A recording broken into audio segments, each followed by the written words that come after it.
देखिए, पहले ये तय हो गया था कि 36 महिलाओं का एक दल जो है वो प्रधानमंत्री मोदी के उस रथ के आगे चलता रहेगा जब प्रधानमंत्री मोदी मदन मोहन मालवीय की प्रतिमा पर माल्यार्पण कर श्रद्धा सुमन अर्पित कर वहां से आगे निकलेंगे।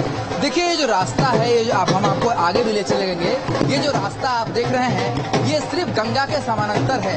इस रास्ते के ठीक उस तरफ गंगा के सारे घाट हैं और गंगा के समानांतर रास्ते पर जहां प्रधानमंत्री मोदी का रोड शो हो रहा है, तो वहीं पर जनता का जो प्रवाह है वो किस तरीके से दिखाई दे रहा है वो इन तस्वीरों को देख करके समझ सकते हैं।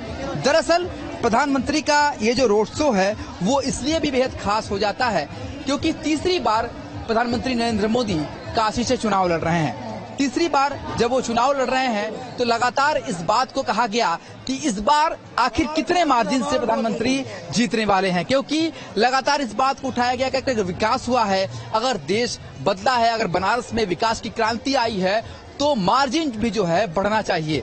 तो इसलिए लगातार इस बात पर बहस होती रही। पर प्रधानमंत्री ने किस तरीके से एक सांसद होने का जो फर्ज है वो निभाया है। आप इन तस्वीरों को देखिए, महिला शक्ति की बात लगातार प्रधानमंत्री करते आए हैं और महिला शक्ति का जो जीवंत उदाहरण है वो किस तरीके से यहाँ पर दिखाई दे रहा है वो इस तस्वीरों को देख करके समझ सकते हैं।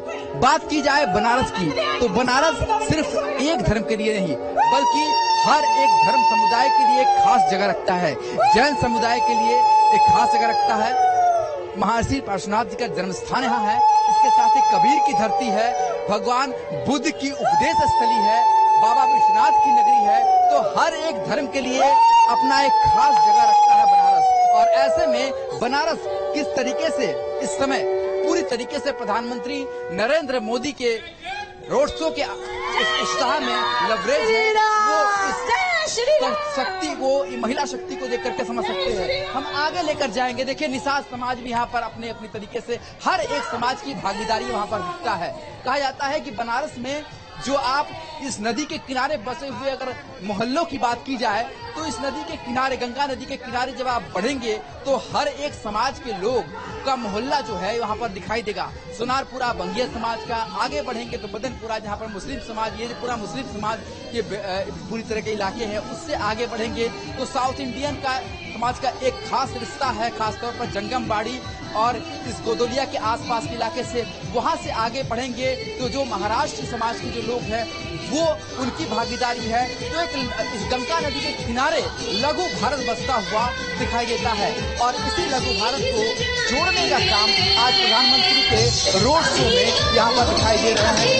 देखा जा सकता है किस तरीके से सुशांत उत्साह यहाँ पर लोगों में दिखाई दे रहा है। ये कह सकते हैं भारत के प्रधानमंत्री करते हैं, किस तरीके से स्वागत कर रहे हैं,